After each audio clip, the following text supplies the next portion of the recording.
Hey brilliants, welcome back to our channel. நம்ம இன்னைக்கு July 29, 2020 Hindu editorial பார்க்க போகிறோம். இன்னைக்கு எடிட்டோரியல் எதை பற்றி அப்படின்னு சொல்லி பார்த்தீங்கன்னா, ஜிஎஸ்டி கலெக்ஷன் இருக்குது பார்த்தீங்களா, அது வந்து பயங்கரமாக அடிபட்டிருக்கு. அதனால என்னன்னா, அந்தந்த மாநிலங்களுக்குன்னு ஒதுக்கி தருவாங்க அமௌண்ட். கலெக்ட் பண்ணுற ஜிஎஸ்டிலேருந்து ஒரு காம்பன்சேஷன் அமௌண்ட் மாதிரி அந்தந்த ஸ்டேட்டுக்கு தருவாங்க. அதுவே இப்போ தான் கிடச்சிருக்கு. அதாவது மார்ச் மாதமே தர வேண்டியது இப்போ தான் வந்து எல்லா ஸ்டேட்டுக்கும் போய் சேர்ந்துருக்குது. அது வந்து ஓரளவு ஸ்டேட்டுக்கெல்லாம் ஹெல்ப்ஃபுல்லாக இருந்தாலும் கூடவுமே வருங்காலத்தில் இன்னமும் நிறைய ஜிஎஸ்டி அந்த காம்பன்சேஷன் குறைய வாய்ப்பு இருக்குது. அதுக்குள்ளே வந்து சென்ட்ரல் கவர்மெண்ட் முழிச்சுக்கணும் இல்லையா, அதை பற்றி தான் இந்த எடிட்டோரியல் வந்து சொல்லியிருப்பாங்க. ஸோ ஈஸின்னு சொல்ல முடியாது, but you have many more words to read today. நிறைய வேர்ட்ஸ் இன்னைக்கு இருக்குது. ஸோ ஸ்கிப் பண்ணாமல் பாருங்கள். மறக்காமல் அந்த எல்லா வெக்காபுலரியும் உங்களுக்கு பிடிஎஃப் ஃபார்மேட்டில் டிஸ்கிரிப்ஷன் பாக்ஸில் கீழே லிங்க் வச்சுருக்கேன், கிளிக் பண்ணி எடுத்துக்கோங்க. ஸோ நம்ம இன்னைக்கு வந்து எடிட்டோரியல் போயிடலாமா? ஓகே, ஃபர்ஸ்ட் வந்து டைட்டில்லேருந்து ஆரம்பிப்போம். Okay, digging deeper on GST compensation அப்படின்னு சொல்கிறாங்க பார்த்தீங்களா. அதில் அந்த டிகிங் டீப்பர் அப்படிங்கிறது ஒரு இடியம், அதாவது டிக் டீப் அப்படின்னு சொல்லுவாங்க. அப்படின்னா என்னென்னா, ஒரு நிறைய எஃபர்ட், ஒரே ரிசோர்ஸ்லேருந்து நிறைய எஃபர்ட் போகிறது. நீங்கள் ஜென்ரலாக நிறைய எஃபர்ட்னு மட்டும் ஞாபகம் வச்சுக்கோங்க, சரிங்களா. கலெக்டிங் ஒரே பக்கமாக எல்லா எஃபர்ட்டையும் போடுறது தான் டிக் டீப் அப்படின்னு சொல்லுவாங்க, சரிங்களா. ஸோ இது வந்து எதை பற்றி சொல்கிறாங்க அப்படின்னா, ஜிஎஸ்டி காம்பன்சேஷனில் நம்ம நிறைய இன்னும் எஃபர்ட் போட வேண்டியது இருக்கும் அப்படிங்கிறத பற்றி டைட்டிலாக அப்படிங்கிறத பற்றி பேச போகிறோன்னு டைட்டில் கொடுத்துருக்காங்க, சரிங்களா. ஸோ இப்போ நம்ம சப்டைட்டில் பார்த்தலாம். With GST collections set to shrink, the centre must find new ways to compensate states அப்படின்னு சொல்லியிருக்காங்க. ஸோ ஜிஎஸ்டி கலெக்ஷன் வந்து குறைய ஆரம்பிச்சிருச்சு இல்லையா, ஷ்ரிங்க் ஆக ஆரம்பிச்சிருச்சு. ஸோ சென்ட்ரல் கவர்மெண்ட் வந்து ரொம்ப சீக்கிரமே ஒரு புது வழியை வந்து கண்டுபிடிக்கணும் ஸ்டேட்ஸ்க்கான அந்த காம்பன்சேஷன் அமௌண்ட்லாம் கொடுக்கறதுக்கு அப்படின்றத சொல்லியிருக்காங்க. 4 months into financial year 2021-21, the center has finally managed to pay states the compensation due to them for the previous year under the GST regime அப்படின்னு சொல்லியிருக்காங்க. ரெஜிம் அப்படின்னா ஆட்சி அப்படின்னு சொல்லி அர்த்தம், சரிங்களா. ஆள்றது அதான் வந்து ரெஜிம்.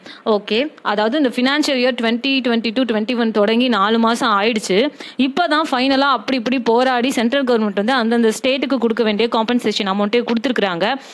ஏன் இது, அதாவது இழப்பீடு தொகை அப்படின்னு சொல்லுவோம் இல்லையா, அதை வந்து கொடுத்துருக்குறாங்க, சரிங்களா அப்படின்னு சொல்லியிருக்காங்க. This may come as a breather for states seeking to finance efforts to ramp up public health care capacity and contain COVID-19's detrimental effects on vulnerable section அப்படின்னு சொல்லியிருக்காங்க. இதில் வந்து என்ன சொல்லியிருக்காங்கன்னு பார்த்தீங்கன்னா, இந்த ரேம்ப் அப் அப்படின்னா என்னன்னா இன்க்ரீஸ் ஆகிட்டே போகிறது, அதுதான் வந்து ரேம்ப் அப் அப்படின்னு சொல்லுவாங்க. ஸோ இது வந்து அந்தந்த ஸ்டேட்டுக்கு வந்து ஒரு பிரீத்தர், அப்பா கொஞ்சம் மூச்சு விட்டுக்கலாம், இருக்கிற கஷ்டத்தை சால்வ் பண்ணிக்கிறதுக்கு கொஞ்சம் மூச்சு விட்டுக்கிறதுக்கான ஒரு அமௌண்ட்டாக அவங்களுக்கு கிடைச்சிருக்கு அப்படிங்கிறத சொல்லியிருக்காங்க. எதனால? ஏன்னா அந்த பப்ளிக் ஹெல்த் கேர் COVID-19 எல்லா ஸ்டேட்டுமே வந்து தத்தளிச்சிட்டு இருக்குது ஃபினான்ஷியலாக. ஏன்னா அந்த ஹெல்த் இன்ஃப்ராஸ்ட்ரக்சரை வந்து மெயின்டைன் பண்ணுறதுக்காக. ஸோ அந்த மாதிரி சமயத்தில் இப்படி கிடைச்சிருக்கிறது வந்து ரொம்பவே ஒரு ஓகே, மூச்சு விட்டுக்கலாம், கொஞ்சமாவது நம்ம ரிலாக்ஸ் ஆகிக்கலாங்கிற ஒரு மென்டாலிட்டி எல்லா ஸ்டேட்டுக்கும் கொடுத்துருக்கு இந்த காம்பன்சேஷன் அமௌண்ட். அது மட்டும் இல்லை, இன்னும் ஒரு பாயிண்ட் என்ன சொல்கிறாங்கன்னா, இப்போ கட்டுப்படுத்த பகுதியாக இருக்கிற அந்த பகுதியெலாம் இன்னமும் வல்னரபிள்னா பாதிப்பு, இன்னமும் பாதிப்பு அதிகமாகிறதுக்கு வழியும் இருக்குது. ஸோ அந்த மாதிரியான சிச்சுவேஷனில் ஒவ்வொரு ஸ்டேட்டும் இருக்கிறாங்க அப்படிங்கிறத சொல்லியிருக்காங்க. இதில் டெட்ரிமெண்டல் அப்படின்னா என்னன்னு பார்த்தீங்கன்னா, டெண்டிங் டு காஸ் ஹார்ம், அதாவது தீங்கு விளைவிக்கும் அப்படின்னு அர்த்தம், அதான் detrimental. The last installment of 13,806 crore for March 2020 was paid out recently, taking the total payments for the year to 1,65,302 crore அப்படின்றாங்க. அதாவது இந்த மொத்த காம்பன்சேஷன் அமௌண்ட் வந்து ஸ்டேட்ஸ்க்கெல்லாம் கொடுப்பாங்க இல்லையா சென்ட்ரல் கவர்மெண்ட், அதோட மொத்த கணிப்பு வந்து பார்த்தீங்கன்னா இந்த வருஷத்துக்கு 1,65,302 crore. அதில் மொதல் இன்ஸ்டால்மெண்ட் மார்ச் மாதமே கொடுத்துருக்கணும், அதுவே வந்து இப்போ தான் கொடுத்துருக்காங்க. எவ்வளோ கொடுத்துருக்காங்க அப்படின்னு பார்த்தீங்கன்னா 13,806 crore வந்து இப்போ கொடுக்கப்பட்டுருச்சு அப்படிங்கிறத சொல்லியிருக்காங்க. பெய்ட் அவுட் இப்போ கொடுத்துட்டாங்க அப்படிங்கிறத சொல்லியிருக்காங்க. To refer states were guaranteed compensation from the center for the first 5 years of the new indirect tax regime introduced in July 2017 for the revenues they lost after the shift from the earlier system where states had the power to levy some indirect taxes on economic activity. இந்த Levy, chess இது எல்லாமே tax தான், ஓகேவா. Chess அப்படின்னு ஒரு word next வரும், அதுவும் tax தான். லெவி அப்படின்னாலும் டேக்ஸ் தான், சரியா. ஓகே, என்ன சொல்லியிருக்காங்க அப்படின்னு பார்த்தீங்கன்னா, அதாவது இந்த நியூ இன்டைரக்ட் டேக்ஸ் ஜிஎஸ்டி கொண்டு வந்தாங்க பார்த்தீங்களா, 2017 தான் இம்ப்ளிமெண்ட் ஆச்சு. அது வந்தப்போ 5 வருஷத்துக்கு மினிமம் கேரண்டி கொடுத்துருந்தாங்க எல்லா ஸ்டேட்ஸுக்கும். ஏன்னா முதல்ல வந்து அந்தந்த ஸ்டேட்டை தான் மக்கள்கிட்ட வந்து வரி வாங்கிட்டு அவங்க வந்து தேவையானதை செஞ்சுக்குவாங்க. ஜிஎஸ்டிங்கிறது எல்லா ஸ்டேட்டுமே சென்ட்ரல் கவர்மெண்ட் கிட்ட கட்டிடுவாங்க, அந்த சென்ட்ரல் கவர்மெண்ட் அந்தந்த ஸ்டேட்டுக்கு பிரித்து கொடுப்பாங்க, சரிங்களா. ஸோ ஸோ சென்ட்ரல் கவர்மெண்ட்டாக கொடுத்தா தான் ஸ்டேட்டுக்கு காசு, அந்த மாதிரி தான் ஜிஎஸ்டி வந்துச்சு. ஸோ வந்து அப்போ வந்து சென்ட்ரல் கவர்மெண்ட் என்ன சொல்லியிருந்தாங்க, நீங்கள் உங்களுக்கு ஏற்படுற நஷ்டத்தை பற்றி கவலைப்பட வேணாம், உங்களுக்கான காம்பன்சேஷன் அமௌண்ட் இழப்பீடு தொகை வந்து நாங்கள் வந்து கொடுத்துருவோம், 5 வருஷத்துக்கு மினிமம் கேரண்டி தரோம், அதே மீறி உங்களுக்கு வந்து பத்தலை லாஸ் வருது அப்படின்னு சொன்னால் நீங்கள் வந்து இன்னும் கொஞ்சம் இன்டைரக்ட் டாக்ஸஸ் வந்து சம் எக்கனாமிக் ஆக்டிவிட்டி ஏதோ ஒரு பொருளாதார அந்த டிரான்ஸ்ஃபரில் ஆட் பண்ணி நீங்கள் எடுத்துக்கலாம் அப்படிங்கிறதுக்கு அதிகாரம் கொடுத்துருக்குறாங்க அந்தந்த ஸ்டேட்டுக்கு. சரிங்களா? This compensation assumed a 14% annual growth rate in the state's revenue with 2015 to 16 as the base year and was to be paid out from a compensation cess levied on top of the specified GST rate on luxury and sin goods அப்படின்னு சொல்லியிருக்காங்க இல்லையா. So நான் already சொன்ன மாதிரி தான் chess அப்படின்னாலும் tax தான். இதில் லக்ஸுரிக்கான குட்ஸ், அந்த லக்ஸுரி ப்ராடக்ட்ஸ்க்கு விதிக்கப்படுற வரியை பற்றி உங்களுக்கு தெரியும், ஏதாவது ஆடம்பரமான பொருட்களுக்கு விதிக்கப்படுற வரின்னு உங்கள் எல்லாத்துக்குமே தெரியும். இந்த சின் குட்ஸ் அப்படின்னா என்னன்னு பார்த்தீங்கன்னா, இந்த இதெல்லாம் இருக்கு இல்லையா, alcohol, tobacco, even soft drinks, இது எல்லாமே இந்த சின் குட்ஸுக்கு கீழே தான். அதாவது பாதிப்பு ஏற்படுத்தக்கூடியது பொருள் அப்படின்னு தெரிஞ்சு விற்பாங்க பார்த்தீங்களா, அது எல்லாமே சின் குட்ஸுக்கு கீழே தான் வரும். சரிங்களா? ஓகே, இந்த காம்பன்சேஷன் அமௌண்ட் எங்கேருந்து வருது அப்படின்னு பார்த்தீங்கன்னா, ஒரு ஸ்டேட்டோட ரெவன்யூ வருது பார்த்தீங்களா, அந்த ரெவன்யூலேருந்து 14% ஆனுவலாக எடுக்கிறது தான். 14% கொடுப்பாங்க. இப்போ ஒரு ஸ்டேட் வந்து ஒரு 100 ரூபா வந்து ரெவன்யூ எடுக்குது அப்படின்னா, அந்த 100 ரூபாயில் 14% வந்து இழப்பீடு தொகையாக சென்ட்ரல் கவர்மெண்ட் வந்து ஸ்டேட்டுக்கு கொடுப்பாங்க. ஸோ தட் அவங்க வந்து இன்னும் கொஞ்சம் மெயின்டைன் பண்ணிக்க முடியும் ஸ்டேட் அப்படிங்கிறதுக்காக. சரிங்களா? இந்த 14% அப்படிங்கிறத எங்கேருந்து எடுக்கிறாங்க அப்படின்னு பார்த்தீங்கன்னா, 2015-16 அந்த ஸ்டேட் ஒரு ரெவன்யூவை டெவலப் பண்ணியிருப்பாங்க பார்த்தீங்களா, அந்த ரெவன்யூவை பேஸாக வச்சு தான் ஒவ்வொரு வருஷமும் 14% வந்து அந்தந்த ஸ்டேட்டுக்கு இழப்பீடு தொகையாக சென்ட்ரல் கவர்மெண்ட் கொடுத்துட்டு இருக்காங்க. சரிங்களா? ஓகே, இதெல்லாம் வந்து எதுல இருந்து மேக்ஸிமம் கரெக்ட் பண்ணிக்கிறாங்க அப்படின்னு பார்த்தீங்கன்னா, இந்த மாதிரி சின் குட்ஸ் அண்ட் ஆடம்பர பொருட்கள் மூலமாக வர அந்த லக்ஸுரி அண்ட் சின் குட்ஸ் மூலமாக வரக்கூடிய வரி பணத்தை வச்சு தான் இது எல்லாமே மெயின்டைன் பண்ணிட்டு இருந்திருக்காங்க இவ்வளோ நாளாக. சரிங்களா? With growth down over the previous fiscal year, even before the pandemic waylaid the economy. The assumption of the not too distant past are beginning to hurt. Compensation cess under GST last year was almost 70,000 crore less than the payment due to states அப்படின்னு சொல்லியிருக்காங்க. இதில் என்ன சொல்லியிருக்காங்கன்னு பார்த்தீங்கன்னா, இந்த வேலைட் அப்படின்னா என்னன்னு பார்த்தீங்கன்னா, திடீர்னு வந்து ஒரு விஷயம் ஸ்டாப் ஆகிடுறது, இல்லைன்னா யாராவது திடீர்னு அட்டாக் பண்ணாங்கன்னா அதுதான் வேலைட் அப்படின்னு சொல்லுவாங்க. ஸோ திடீர்னு ஸ்டாப் ஆகிடுறதுன்னு நீங்கள் வச்சுக்கோங்க. சரிங்களா? ஓகே, நெக்ஸ்ட் இந்த நாட் டு டிஸ்டன்ட் பாஸ்ட் அப்படிங்கிறது ஒரு இடியம். அப்படின்னா என்ன அப்படின்னு பார்த்தீங்கன்னா, ரொம்ப பின்னாடி கிடையாது, கொஞ்சம் முன்னாடி அப்படின்ற மாதிரி. எக்ஸாக்ட் மீனிங் என்னன்னா, ரொம்ப கடந்த காலம் கிடையாது, ரொம்ப காலத்துக்கு முன்னாடி கிடையாது, கொஞ்சம் முன்னாடி தான் அப்படிங்கிறத சொல்கிறது தான் இந்த இடியம். சரிங்களா?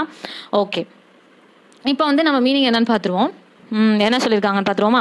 இந்த மாதிரி க்ரோத் வந்து இப்போ தான் டவுன் ஆச்சுன்னு சொல்ல முடியாது. இந்த பேண்டமிக்கு முன்னாடியே நம்மளோட க்ரோத் வந்து பயங்கரமாக, அந்த நிதியாண்டிலேயே நம்மளோட க்ரோத் வந்து பயங்கரமாக அடிவாங்க ஆரம்பிச்சிருச்சு. ஸோ இது வந்து ரொம்ப முன்னாடி கிடையாது இல்லையா, அந்த பேண்டமிக் கொஞ்சம் முன்னாடியிலேருந்தே வந்துட்டு நம்ம வந்து கொஞ்சம் கொஞ்சமாக பிகினிங் டு ஹர்ட், கொஞ்சம் கொஞ்சமாக அடிவாங்க ஆரம்பிச்சிட்டோம் வளர்ச்சியில். ஸோ போன வருஷமே என்ன ஆச்சு அப்படின்னு பார்த்தீங்கன்னா, இந்த ஜிஎஸ்டி வந்து ஆல்மோஸ்ட் 70,000 crore, எப்போவுமே கொடுக்கறத விட 70,000 crore வந்து கம்மியாக இருக்கிற மாதிரி ஆயிடுச்சு. அந்த புரியுதுங்களா? எப்போதும் கொடுக்கறத விட 70,000 crore வந்து நிலுவையில் இருக்கிற மாதிரி போன வருஷமே வந்து நம்ம சிக்கிக்கிட்டோம் அதுக்கு இந்த ஒரு பிரச்சனை இல்லை அப்படிங்கிறத இங்கே தெளிவுபடுத்தியிருக்காங்க. This gap is likely to enlarge further this year with expected economic contraction denting GST collection as well. போன வருஷமே வந்து 70,000 crore கிட்ட நம்ம வந்து நிலுவை ஆயிடுச்சு. ஓகேவா? ஸோ அதில் வந்துட்டு அந்த கேப் வந்து திரும்பவும் வரத்துக்கு, இந்த வருஷமும் வரத்துக்கு வாய்ப்பு இருக்குது. ஏன் அப்படின்னு பார்த்தீங்கன்னா, இந்த பேண்டமிக்னால நம்மளோட எக்கனாமிக் வந்து ரொம்ப கான்ட்ராக்ஷனாக இருக்குது. எக்கனாமிக் கான்ட்ராக்ஷனாக நம்ம எல்லாத்துக்குமே தெரியும் இல்லையா, அதில் தான் அன்எம்ப்ளாய்மெண்ட்லாம் நிறையா வரும். அதாவது திடீர்னு நம்மளோட நேஷனல் லெவல் அவுட்புட் எல்லாமே கம்மியாயிரும். நம்மளோட கிராஸ் டொமஸ்டிக் ப்ராடக்ட்டை வச்சு தான் அதை மெஷர் பண்ணுவாங்க எக்கனாமிக் கான்ட்ராக்ஷன்ங்கிறது. இது டேரெக்டாக சொல்ல போனால் நம்மளோட பர்சனல் இன்கம்லாம் குறைய ஆரம்பிக்கும், இண்டஸ்ட்ரியல் ப்ரொடக்ஷன் பாதிப்படையும், இந்த மாதிரி எல்லாமே டவுன் ஆக ஆரம்பிச்சிடும். அதுதான் எக்கனாமிக் கான்ட்ராக்ஷன் அப்படின்னு சொல்லுவாங்க. டென்ட் அப்படின்னா என்னன்னு பார்த்தீங்கன்னா, ஒரு மோசமான விளைவு தருது, அட்வர்ஸ் எஃபெக்ட், அதுதான் வந்து டென்ட் அப்படின்னு சொல்லுவாங்க. ஸோ இந்த மாதிரி எக்கனாமிக் கான்ட்ராக்ஷனே இந்த வருஷம் அதிகமாக போகுது. ஸோ தட் ஜிஎஸ்டி கலெக்ஷனும் பயங்கரமாக குறையதான் போகுது. அதனால போன வருஷம் வந்து அதே கேப் வந்து இந்த வருஷமும் நீடிக்கிறதுக்கு வாய்ப்பு இருக்குது அப்படிங்கிறத சொல்லியிருக்காங்க. Compensation cess inflows could shrink even more with the people curbing discretionary spending on luxury goods in order to conserve capital or stay afloat in the pandemic hit economy. தெளிவாக கவனிங்க. இல்லை இந்த டிஸ்கிரிஷனரி அப்படின்னா என்னன்னு பார்த்தீங்கன்னா, விருப்பப்படி, அதாவது நம்மளோட விருப்பப்படி பண்ணிக்கிறத ஒன்று டிஸ்கிரிஷனரின்னு சொல்லுவாங்க. இன்னொரு மீனிங் என்னன்னா, ஒரு அமௌண்ட்டை இந்த பர்பஸ்க்காக தான்ப்பா அப்படின்னு ஒதுக்கி வைக்கிறோம் பார்த்தீங்களா, அதே டிஸ்கிரிஷனரி அப்படின்னு சொல்லுவாங்க. சரிங்களா? ஓகே, இப்போ இன்னொரு வேர்டு இதில் நீங்கள் தெரிஞ்சுக்க வேண்டியது இந்த ஸ்டே அஃப்ளோட். அஃப்ளோட்னாவே மிதக்கிறதுன்னு உங்களுக்கு தெரியும்.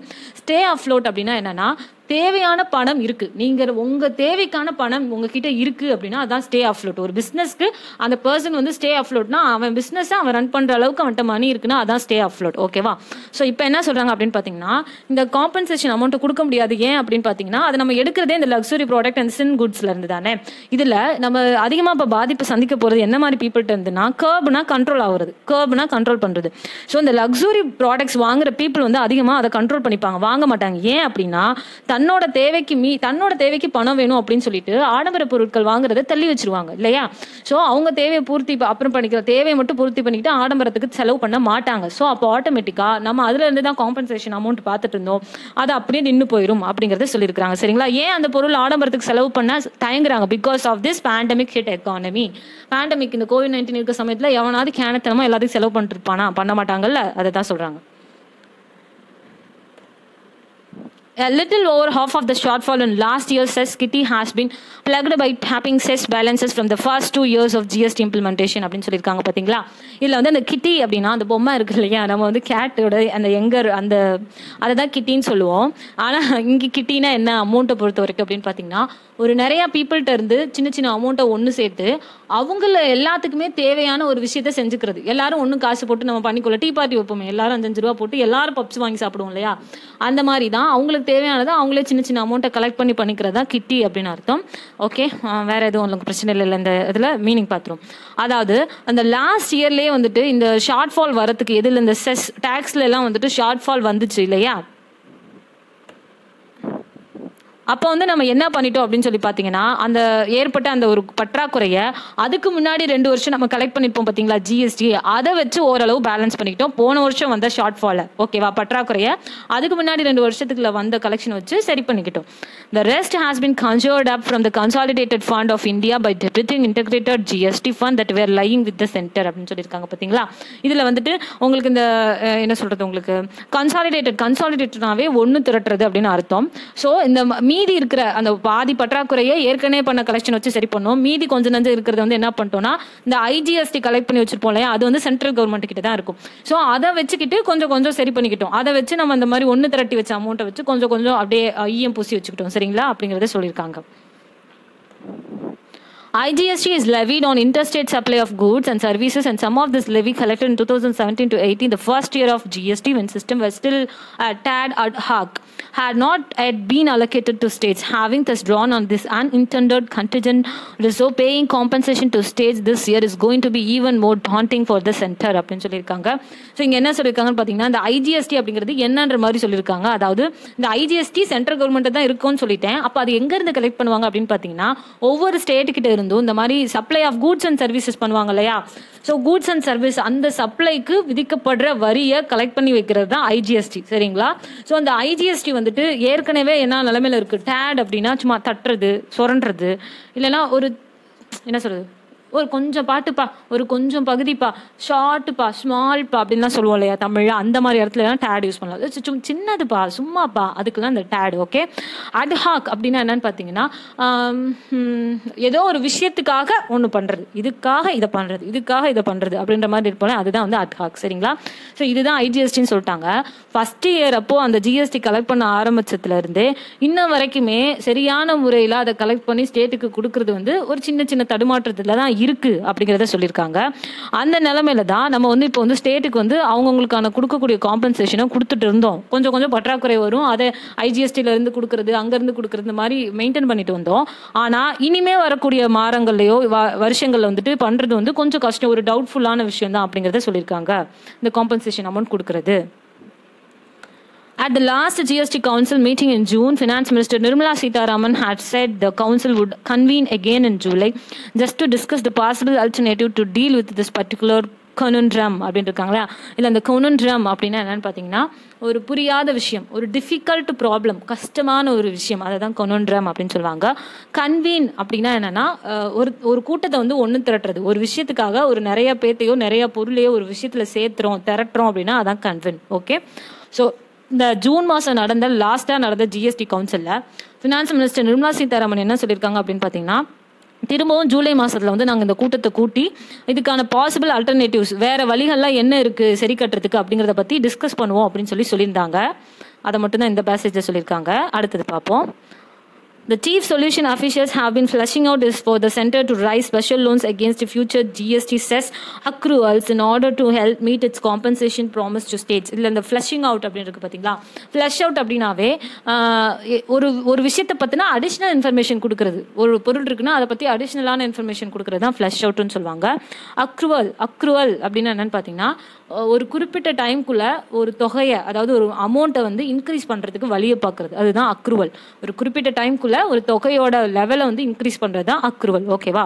ஸோ இந்த மாதிரி சீஃப் சொல்யூஷன் இதுக்கான சொல்யூஷன் கண்டுபிடிச்சிட்டு இருப்பாங்க பார்த்தீங்களா. அவங்க என்ன பண்ணுறாங்கன்னா அடிஷ்னல் இன்ஃபர்மேஷன் என்ன சொல்கிறாங்க அப்படின்னு பார்த்தீங்கன்னா சென்ட்ரல் கவர்மெண்ட் வந்து கண்டிப்பாக வந்து இந்த ஜிஎஸ்டி செஸ்ஸை மட்டும் நம்பி இருக்காமல் சம் அடிஷ்னல் ஸ்பெஷல் லோன்ஸ் இதெல்லாம் வந்து பற்றி யோசிக்கணும். எதுக்காகனா அப்போ தான் ஃபியூச்சரில் அந்தந்த ஸ்டேட்டுக்கு கொடுக்கக்கூடிய காம்பன்சேஷன் அமௌண்ட் நீங்கள் ப்ராமிஸ் பண்ண மாதிரி கொடுக்க முடியும். ஸோ அதுக்கெல்லாம் என்ன வழி இருக்குங்கிறத யோசிக்கணும்னு சொல்லியிருக்காங்க. சரிங்களா? There is no sign of that meeting being scheduled yet. That the pandemic economic havoc has thrown up multiple challenges for North Black Mandarins is understandable அப்படின்னு சொல்லியிருக்காங்க. இதில் என்ன சொல்லியிருக்காங்கன்னா அந்த முன்னாடி லைனில் ஏதோ மாற்றி கொடுத்துட்டேன் நான் லைன் இல்லை இப்படி தான் வந்திருக்கா. ஓகே, பட் மீனிங் இதான். So no issues. ஸோ இதில் என்ன சொல்லியிருக்காங்கன்னு பார்த்தீங்கன்னா அந்த முன்னாடி சொன்னாங்க இல்லையா நிர்மலா சீதாராமன் இந்த மாதிரி நாங்கள் திரும்பவும் ஜூலையில் மீட்டிங் வச்சு இதை பற்றி பேசுவோம்னா அந்த மாதிரி எந்த மீட்டிங்கும் நடக்கிற மாதிரி எந்த ஒரு சைனும் தெரில. ஏன் அப்படின்னு பார்த்தீங்கன்னா ஆல்ரெடி நம்ம தெரிஞ்ச விஷயம் தான். இந்த நார்த் பிளாக் மண்டரின் அப்படின்னா எதை சொல்கிறாங்கன்னா டெல்லியில் ஒரு நார்த் பிளாக் இருக்குது. அந்த பிளாக்னா என்ன ஒரு ஆஃபீஸ் இருக்கிற இடம், ஒரு கவர்மெண்ட் ஆஃபீஸ். அந்த ஆஃபீஸில் மோஸ்ட்லி யார் எந்த மாதிரி அஃபீஷியல்ஸ் இருப்பாங்கன்னா முக்கியமான துறை இருக்கும் இல்லையா, அந்த ஃபினான்ஸ், ஹோம் மினிஸ்ட்ரி, அவங்களோட ஆஃபீஸ் தான் அந்த நார்த் பிளாக். ஸோ இந்த நார்த் பிளாக் பீப்புளெலாம் அந்த மீட்டிங்க்கு ஒன்று கூட முடியாதபடி இந்த பேண்டமிக் வந்து தடுத்து வச்சிருக்குது. ஹெவாக் பிரதர்ஸ் அப்படின்னு ஒன்று இருக்குங்க. ஹேவாக் அப்படின்னா பேரழிவு அப்படின்னு அர்த்தம். சரிங்களா? ஸோ அந்த பேரழிவு வந்து இது ஏற்படுத்திட்டு இருக்கிற நிறைய சேலஞ்சஸ்னால இவங்களால மீட்டிங் நடத்த முடியாமல் போயிடுச்சு. வேணும்ன்ட்டு நடத்தாமல் இல்லை அப்படிங்கிறத சொல்லியிருக்காங்க. But with the third of the fiscal year almost over, it would help the center and the state to battle the virus more effectively if they had more certainty and clarity on the cash at their disposal அப்படின்னு சொல்கிறாங்க. So நம்ம கிட்டத்தட்ட இந்த நிதியாண்டோட 3வது கட்டத்துக்கு வந்துட்டோம். அதாவது நிதியாண்டோட இந்த முதல் தவணை 2வது தவணைன்னு இருக்குமே அதில் வந்துட்டு நம்ம வந்து 3ர்டுக்கு வந்துட்டோம். ஸோ இது வந்து இந்த சென்ட்ரல் கவர்மெண்ட்டுக்கும் ஸ்டேட் கவர்மெண்ட் 2 பேத்துக்குமே ரொம்ப உதவியாக இருக்கும் இந்த வைரஸை எதிர்த்து போராட. எப்போ அப்படின்னா இந்த மாதிரி அவங்க ப்ராமிஸ் பண்ணபடி கரெக்டான கேஷை வந்து டிஸ்போஸ் பண்ணிகிட்டே இருந்தாங்கன்னா அந்த ஸ்டேட்டுக்கு கொடுக்க வேண்டியதை கொடுத்துட்டு இருந்தாங்கன்னா ஓரளவு இந்த வைரஸில் போராடுறதுக்கு தைரியம் கிடைக்கும் அந்தந்த ஸ்டேட்டுக்கு அப்படிங்கிறத சொல்லி எடிட்டோரியல் வந்து முடிச்சிருக்காங்கன்னு நினைக்கிறேன். எஸ், முடிச்சிட்டாங்க. சரிங்களா? ஸோ ஆல்மோஸ்ட் நம்ம எவ்வளோ வேர்ட்ஸ் இன்றைக்கி பார்த்துட்டோம், நீங்களே பார்த்துருப்பீங்க. ஸோ இந்த மாதிரி நீங்கள் உங்கள் டேட்டா பேஸை ஏற்றிட்டே வரும்போது நீங்கள் மார்க் எடுக்கிறத யாராலுமே தடுக்க முடியாது. இது அப்படியே மனப்பாடம் பண்ணி இன்றைக்கே மறந்துடக்கூடாது. Keep on revising. ஓகே, அப்போ தான் நீங்கள் படித்ததுக்கான நீங்கள் படிச்சிங்க அப்படிங்கிறதுக்கு ஒரு நியாயமே கிடைக்கும். சரிங்களா? இவ்வளோ நேரம் ஸ்பெண்ட் பண்ணி. ஓகே பிரில்லியன்ஸ், மறக்காமல் சப்ஸ்கிரைப் பண்ணிக்கோங்க. பக்கத்தில் இருக்க பெல் ஐக்கானும் ப்ரெஸ் பண்ணிக்கோங்க. நம்ம இன்னொரு வீடியோவில் பார்க்கலாம். ஓகே, டாடா.